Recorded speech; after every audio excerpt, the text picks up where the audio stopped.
அரசியலர் தன்மான கூட்டமை சார்பாக Azadi Owaisi sir அவர்களுக்கு வீரம் வழங்கப்படும்.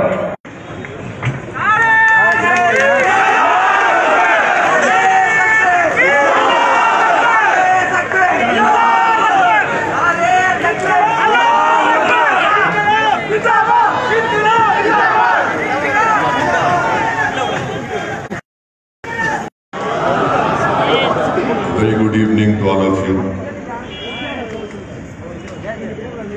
जनाब तिरुवल मुरुगन साहब, जनाब तिरुमुरुगन साहब, वानिया रसू साहब, KM शरीफ, श्रीमती सुंदरवली, उदय कुमार पांडियन,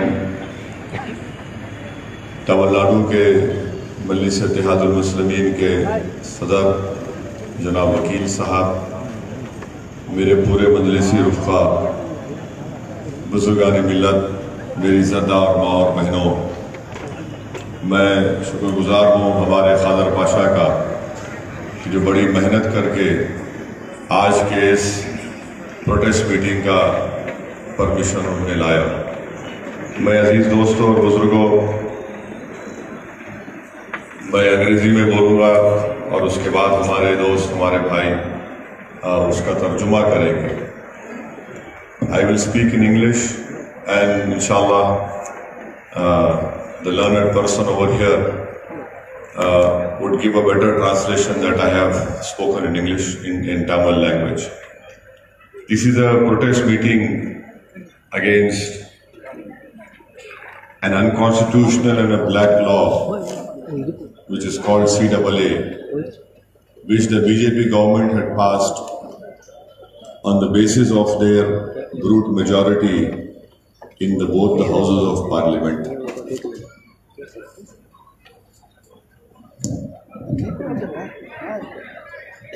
மாலை வணக்கம். இங்கே எனக்கு முன்னால் பேசியிருக்கிற தோழர் வேல்முருகன் அவர்களே, திருமுருகன் காந்தி அவர்களே, சுந்தரவல்லி அவர்களே, வன்னியரசு அவர்களே, KM ஷரீஃப் அவர்களே, உதயகுமார் அவர்களே, இங்கே கூடியிருக்கிற தோழர்களே, அனைவருக்கும் வணக்கம். அவர் ஹிந்தியில் பேசுனது எனக்கு புரியல. இந்த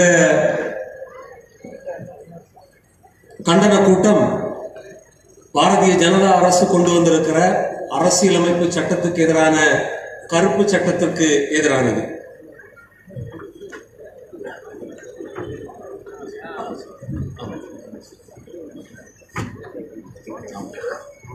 This CAA law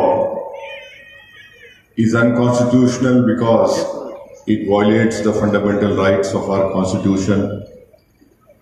As you know very well that many people, many learned intellectuals have said, it violates Chapter 3 of our Indian Constitution. It violates Article 14 and 21.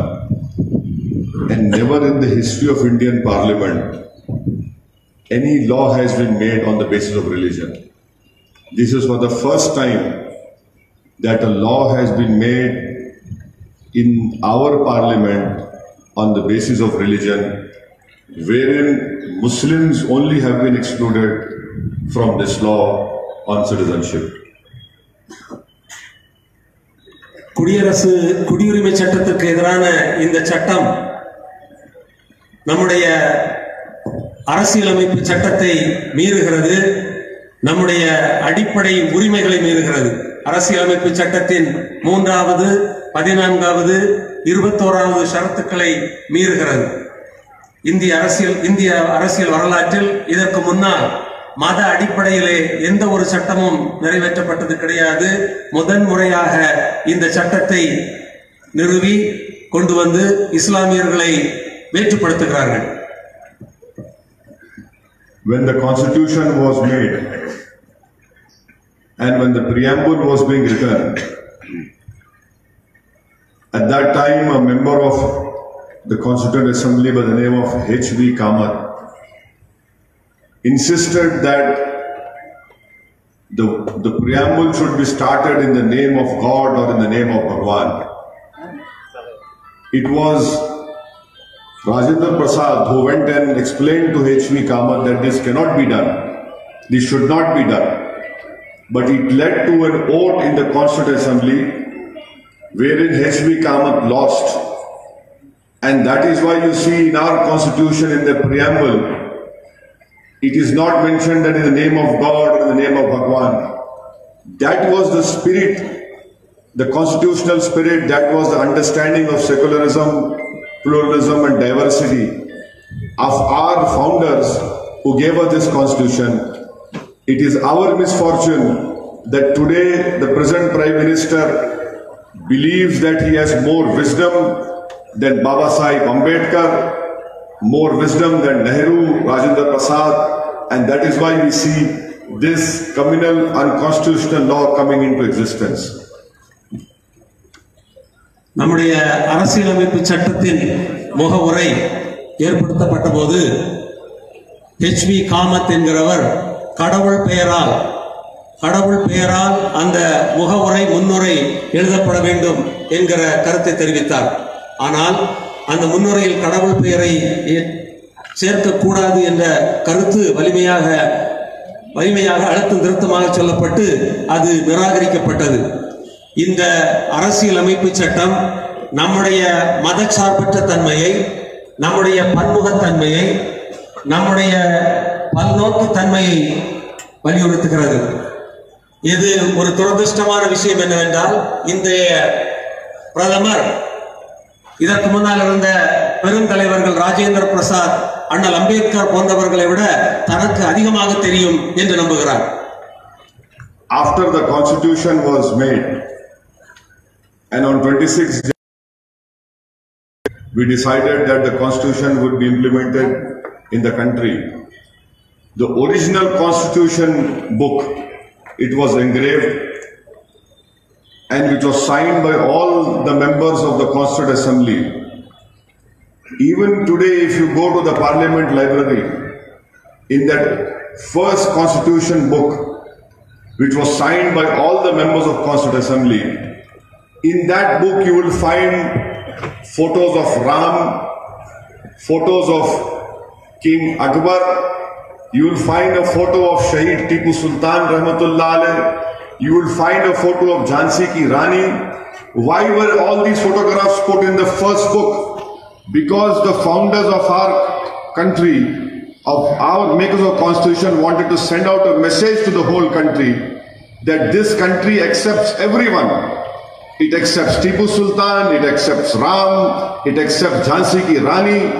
This was the message of diversity and pluralism which this government has forgotten. 26ஆம் தேதி நம்முடைய அரசியலமைப்பு சட்டம் அரசியலமைப்பு சட்ட சொல்கிறார் சபை அந்த ஆவணத்திலே எல்லோருடைய படங்களையும் சேர்த்திருந்தது. திப்பு சுல்தான், ஜான்சி ராணி என்கிற எல்லா தலைவர்களுடைய படங்களையும் அதிலே பதிவு செய்திருந்தார்கள். காரணம், இது ஒரு மதச்சார்பற்ற நாடு என்கிற கருத்தை வலியுறுத்துவதற்காகத்தான் அப்படி செய்தார்கள். The government and the Prime Minister, they always say one thing, that this CAA does not take away citizenship. I will give you an example to prove that the Prime Minister of country is lying to the whole nation and he's not saying the truth. For example, in Assam, when the NRC was done under the supervision and orders of Supreme Court, 19 lakh people names were left out in Assam. Out of 19 lakh, 5 the remaining are non-Muslims. In that 5,40,000 are Bengali Hindus. Now, is that in Assam, the finance minister of Assam, Mr. Hemant Biswa Sharma, is openly saying that through CAA, we will give citizenship to Bengali Hindus of Assam whose names have not come in NRC, and for the 5 lakh remaining Muslims, they want us to go and fight their case in foreigners tribunal. This is a classic example of discrimination. Narendra Modi's government is discriminating on the basis of religion. They want to give citizenship to Bengali Hindus of Assam but they do not want to give citizenship to the Muslims of Assam who speak the same language as Bengalis. This is discrimination. This is giving citizenship to non-Muslims and taking away citizenship for Muslims. குடியுரிமை சட்டம் ஒருவருடைய குடியுரிமையை பறிக்காது என்று சொல்கிறார்கள். இந்திய பிரதமர் நரேந்திர மோடி பச்சை பொய்யை சொல்கிறார். அஸ்ஸாம் மாநிலத்திலே குடியுரிமை மக்கள் பதிவேடை நிறைவேற்றி இருக்கிறார்கள். உச்ச நீதிமன்றத்தினுடைய நேரடி கண்காணிப்பில் நடத்தப்பட்ட அந்த தேசிய குடியுரிமை பதிவேட்டிலே 19 லட்சம் பேர் குடியுரிமை அற்றவர்களாக கண்டுபிடிக்கப்பட்டிருக்கிறார்கள். அதிலே 5 லட்சம் பேர் 13 லட்சத்துக்கும் அதிகமானவர்கள் வங்காள இந்துக்கள். அந்த அஸ்ஸாமினுடைய அமைச்சர் ஹேமந்த் சர்மா சொல்கிறார், வங்காள இந்துக்களுக்கு நாங்கள் குடியுரிமை கொடுப்போம், ஆனால் இஸ்லாமியர்கள் வெளிநாட்டவருக்கான அந்த நீதிமன்றங்களிலே சென்று அவர்கள் முறையிட வேண்டும். இது மத அடிப்படையிலான ஒரு வேற்றுப்படுத்துதல் என்பதை நான் குறிப்பிட விரும்புகிறேன். The second misleading statement of the Prime Minister is, in Ram Leela Maidan in Delhi, he gave a speech by saying that 130 crore Indians are being misguided. As of now, there is no proposal of NRC. The Prime Minister is again misleading. It is done. NRC will be done. NPR and NRC are two sides of one coin. இந்திய பிரதமர் இன்னொரு பொய்யான தகவலை சொல்கிறார். தேசிய குடிமக்கள் பதிவேடு உருவாக்கப்படாது என்று சொல்கிறார். ஆனால் நான் சொல்கிறேன், வருகிற 2020 ஏப்ரல் மாதத்திலிருந்து தேசிய மக்கள் தொகை பதிவேடு உருவாக்கப்படவிருக்கிறது. அந்த தேசிய மக்கள் பதிவேட்டிலிருந்து தேசிய குடிமக்கள் பதிவேட்டை உருவாக்க முடியும். இந்த தேசிய மக்கள் தொகை பதிவேடும் தேசிய குடியுரிமை பதிவேடும் ஒரே நாணயத்தின் 2 பக்கங்கள். NPR and NRC வருகிறவர் அந்த பதிவேட்டிலே இவர்கள் சந்தேகத்திற்கு இடமான குடிமக்கள், திருமுருகன் காந்தி அல்லது வேல்முருகன் என்றால் அவர்கள் பெயர்களுக்கு அடுத்தபடியாக இவர்கள் சந்தேகப்படும்படியானவர்கள், சந்தேகத்திற்கிடமான குடியுரிமை உடையவர்கள் என்கிற தகவலை அவர்கள் குறிக்க முடியும். If you are called a doubtful citizen, you will have to வெளியிடுவார்கள். நீங்கள் போய் இந்த பதிவேட்டிலே திருமுருகன் காந்தி பெயர் தவறாக இருக்கிறது என்று நீங்கள் சுட்டிக்காட்ட முடியும். அப்படி சுட்டிக்காட்டும் போது தான் குடியுரிமை பெற்றவன் என்பதை திருமுருகன் காந்தி தான் சென்று நிரூபிக்க முடியும். அதற்கு ஏராளம் எப்படி அதை செய்ய போகிறோம்? இது தலித் மக்களையும் இஸ்லாமியர்களை மட்டுமல்ல, தலித் மக்களையும் தனிப்பட்ட விரோதம் உடையவர்களை கூட காட்டிக் கொடுப்பதற்கு இந்த முறை பயன்படுத்தப்படும். Now, once objection is made, after it is NRC. There is nothing left. This is NRC. And then, if your name is not included, you will have to fight your case in foreigners tribunal. Your citizenship would be taken away. Your rights to your property will not be there. What will be left? You will be just a walking corpse. உங்களுடைய குடியுரிமை பற்றி இப்படி யாராவது புகார் செய்தால் நீங்கள் உடனடியாக குடியுரிமையை இழக்கிறீர்கள். உங்களுடைய நிலம் மீதான சொத்துரிமை போன்றவற்றை இழப்பீர்கள். இவற்றை திருப்பி எடுப்பதற்கான முழு பொறுப்பும் உங்களை சார்கிறது. In that National Family Health Survey said that 28% people in India do not have birth certificates. அந்த குடும்ப நல கணக்கெடுப்பிலே 20 விழுக்காடு இந்தியர்களுக்கு பிறப்பு சான்றிதழ் இல்லை என்கிற தகவலை பதிவு செய்திருக்கிறார். 28%, 40% Muslims and Dalits do not have birth certificate, and 44% Adivasis don't have birth certificate. அந்த 20 விழுக்காடு பேரிலே 40 விழுக்காடு இஸ்லாமியர்களும் பழங்குடிகளும் தங்களுக்கு பிறப்பு 1 வருடத்துக்குள் கொடுக்க முடியும் என்கிற நியமம் இருக்கிறது. அதை மீறி நீங்கள் வாங்க போகும்போது அங்கே உள்ள அதிகாரிகளுக்கு ஏராளமான லஞ்ச பணத்தை கொடுத்தால் தான் நீங்கள் அதை வாங்க முடியும். This NPR NRC is not only against Muslims, Dalits, but it is anti-poor. It will be the poor who will be suffering more. and Narendra Modi wants to hurt the poor people of India. We must understand that it is not only Muslims, it is every government. From this platform, I demand the Tamil Nadu government, headed by AIDMK, to please give a stay on NPR, NRC. Otherwise, it is the poor people of Tamil Nadu which will be suffering. இதனால் தான் நான் கேட்கிறேன், இந்த இந்திய மக்கள் தொகை கணக்கெடுப்புக்கும் இந்திய குடிமக்கள் கணக்கெடுப்புக்கும் எதிராக மாநில அரசுகள் எதிர்ப்பு குரல் கொடுக்க வேண்டும், எதிர்நிலை எடுக்க வேண்டும். கேரள மாநிலம் எடுத்திருப்பது போல இந்த மேடையிலிருந்து AIADMK வழிநடத்துகிற Now, 4 days ago, West Bengal BJP chief made a statement that we will implement NRC and will throw away 1 crore Bangladeshi.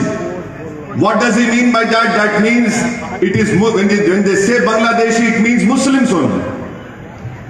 4 நாட்களுக்கு முன்னால் மேற்கு வங்காளத்தினுடைய பாரதிய ஜனதா கட்சி தலைவர் சொல்கிறார், நாங்கள் 1 கோடி தேச மக்களை வெளியேற்றுவோம். குடிசைகள் 24 மணி நேரத்தில் அப்புறப்படுத்தப்பட்டன.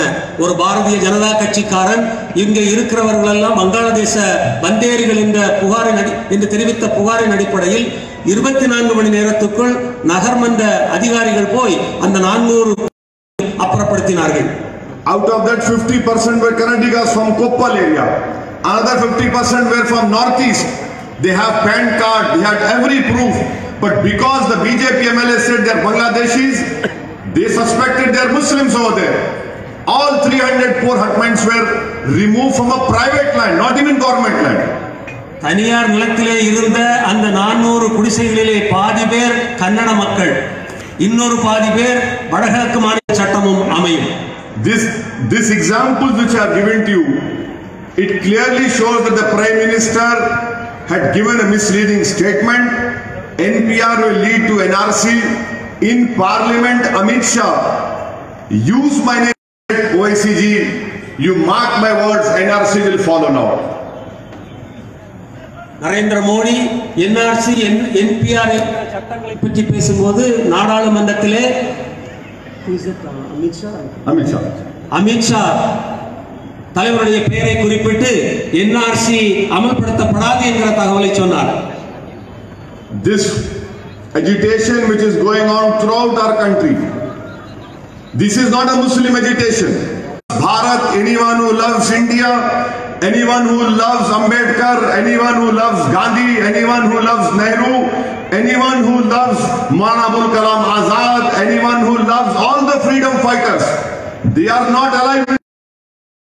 We will have to ensure that someone from you should become a Gandhi, someone from you should become an Ambedkar, someone from you should become Maulana Abul Kalam Azad, and this is a fight for our country. If we lose this war, then what will be leaving for our next generation? These